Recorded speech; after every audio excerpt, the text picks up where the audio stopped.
कृष्ण जी का जन्म मथुरा में हुआ था। भारत की 7 प्राचीन और पवित्र नगरियों में से एक है मथुरा। मथुरा में भगवान कृष्ण का जन्म हुआ था। किसी ने कृष्ण के मामा कंस को बताया कि वसुदेव और देवकी की संतान ही उसकी मृत्यु का कारण होगी, अतः उसने वसुदेव और देवकी दोनों को जेल में बंद कर दिया। कंस दोनों की संतान के उत्पन्न होते ही मार डालता था।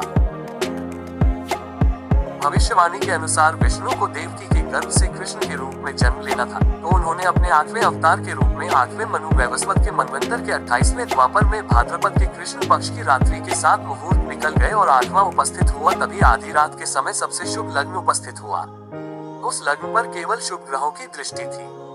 रोहिणी नक्षत्र तथा अष्टमी तिथि के संयोग से जयंती नामक योग में लगभग 3112 ईसा पूर्व अर्थात आज से 5126 वर्ष पूर्व को हुआ।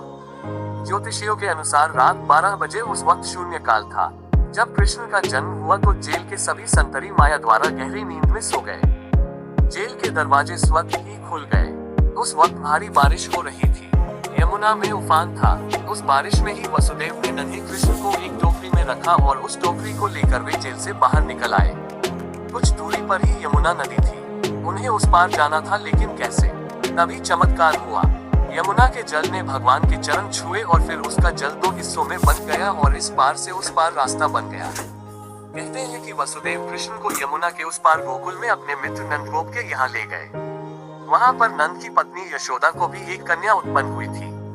वसुदेव श्री कृष्ण को यशोदा के पास सुलाकर उस कन्या को ले गए।